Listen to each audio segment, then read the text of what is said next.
Not that I think that anybody cares about this, but I smashed my glasses yesterday. I didn't even smash them, they were cracked right about here. And I was trying to clean them with my t-shirt, and then I just had all of the parts in my hand, and I was like, well, great. The entirety of these glasses cost me 45 bucks, so I'm not like super heartbroken, but they were my favorite glasses. I think I'm just gonna super glue them together actually. Hello everybody. So today I'm gonna film my ED recovery update for March. I've written some rough notes and then I wrote some clean notes and then kind of go off of that. But before I get into that though, hello, my name is Janice. If you're new to this channel, I make videos talking about my eating disorder recovery, as I am doing so today.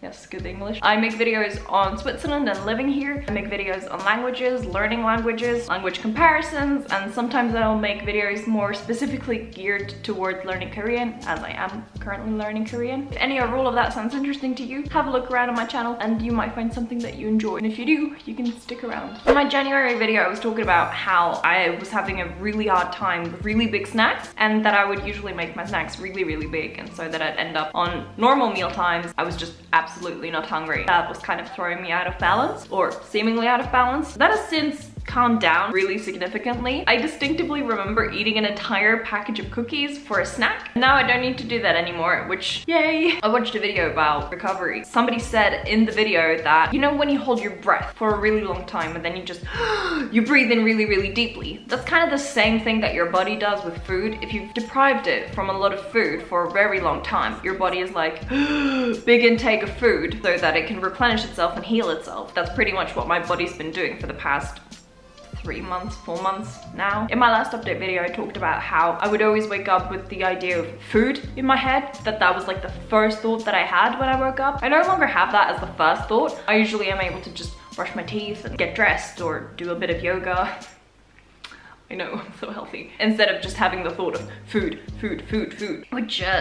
But that's been quite nice. Another thing that I said in my January video was that I was really disgusted with chocolate, no longer disgusted with it. Sometimes I still get cravings for chocolate, as any normal person does, and I'm also more easily satisfied. Before, in January, even just in the beginning of my eating disorder recovery, I would have to eat 5 bars of chocolates. Not like an entire bar of chocolate, but you know, like little Snickers bars or something. Now I pretty much feel satisfied after 1. The one problem that I still have with that craving or that wanting to eat chocolate is the fact that I still kind of feel the calories of it, which I know is silly because overall it's not going to change my body like significantly. When I accidentally look at the calorie amount, I don't know, I still feel uncomfortable with having to go through with eating it. I always do though, I always do. If I can feel my body telling me, you know, I'm craving this, please give me the chocolate because there's something in the chocolate that I need right now, and I still will eat the chocolate. Because I can try to trick my body and just eat an apple instead, but then I'll have eaten an apple and I'll still crave the chocolate. So instead of having eaten an apple and chocolate, might as well just eat the chocolate and be happy with it. I don't know, that's my logic. But then I feel like that's also a little bit still eating disordered because it kind of sums up to, oh, the apple was extra calories that I didn't need. I don't know, like it's a weird time. It's a weird time. Those are pretty much all of the notes I have for January, so I'm gonna go ahead and talk about March, how March has been for me. I've been eating out quite a bit in March. I actually went 3 days eating out in a row, which was not good for my bank account. Really not, because Switzerland tends to be an expensive country and eating out is never really cheap. I think the cheapest that I managed to go out to eat was 12 bucks, and that's with ordering tap water and a salad. That wasn't an eating disorder salad either. I was genuinely not hungry. What I wrote for my March notes was still hesitant sometimes. I have weak moments of nothing here sounds good, I'll just have nothing. Those are kind of like ED thoughts that I have. If I'm eating out with my friends, let's say I had a snack before, you know, like it was a substantial amount of food, I'll just not feel hungry for dinner. But everybody else around me who's wanting to have dinner, I want to be able to go out to eat with my friends. I will go out to eat and sit in the restaurant, then I'll look at the menu and I'm like, nothing here really catches my attention, nothing here, I'm not really craving anything on the menu. But then I also don't want to disappoint my friends with not having anything, feeling that they might be worried for me because I'm not having anything, because they fear that, you know, eating disorder is playing up in my head when it's not. In those moments, I usually go for like a salad or something because it's still eating. I'm joining in into the group, I'm still eating with everybody else, but it's also not like a huge meal. It warms my heart that my friends show so much care and love for me that, you know, they're worried about me. They're worried about me not eating enough or something. In that moment, I was literally just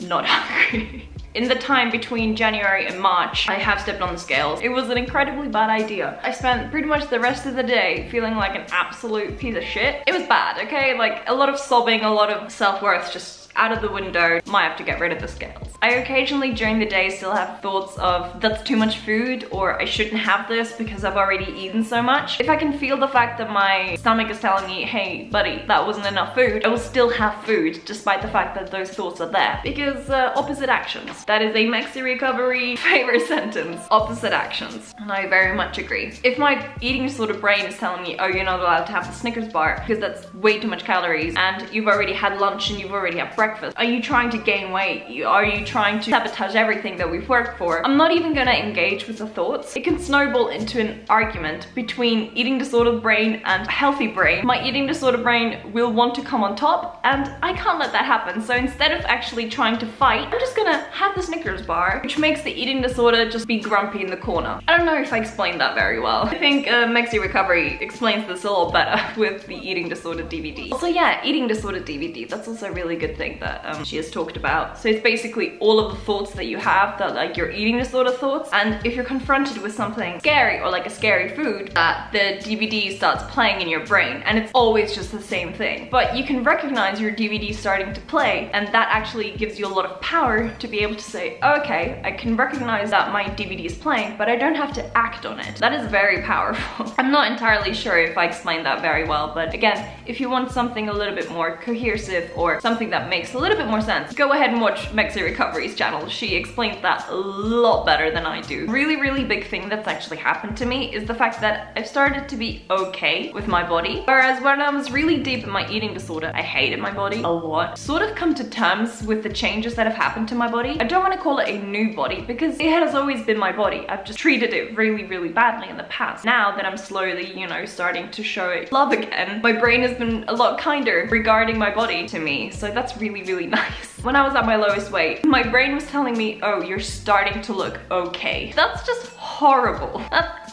horrible. Now, when I'm definitely a lot heavier, the scales have told me that, I'm starting to be okay with this. That is super good. One thing that I wanted to mention in my February update, but then I forgot to make one, is the fact that I don't feel personally attacked anymore with food advertisements, which might sound very strange to somebody who's never had an eating disorder before, but I used to walk through train stations or along the street and I would see food advertisements, and my thoughts were just, why would you do this to me? Why did you have to remind me of food again? And I no longer have those thoughts, and I'm really frigging glad, because those thoughts were so exhausting, because it would just bother me so much to the point where on my way home I would still be thinking about that stupid ad. If I think about it now, it's really ridiculous. And even when I had those thoughts, I was like, this is ridiculous, but I still couldn't stop it. Another thing I've learned to do is to fucking relax. When I was in my eating disorder, I felt a constant need to move, or to be moving, or to standing, or to just not sit and relax. Which at the end of the day, after having to work for like 8 hours plus, shit gets really exhausting if you're then not able to just sit down and relax. Because your brain tells you that if you do that, you're a worthless piece of shit, so you have to stand or exercise. If you do that, pretty much the only time you get to relax or let yourself relax is to sleep. That's not healthy. Ayo, another thing that I can do now is I cook with oil again. Frying things is a lot easier. It's not American frying of just dumping everything into a bucket of oil, but there's not really, you know, way of expressing just a little bit of oil and then putting the thing in, because I don't know if that's frying. And then the camera died. This is pretty much it for my March update. I don't really know what to prompt you to write, but once again, comments are good. Reading comments, I like replying to comments. Comments are good. This is the end of the video. I hope you enjoyed it. If you did, you can stick around until when I make a new one. I hope you drink lots of water, get lots of sleep, and this is the end. Bye!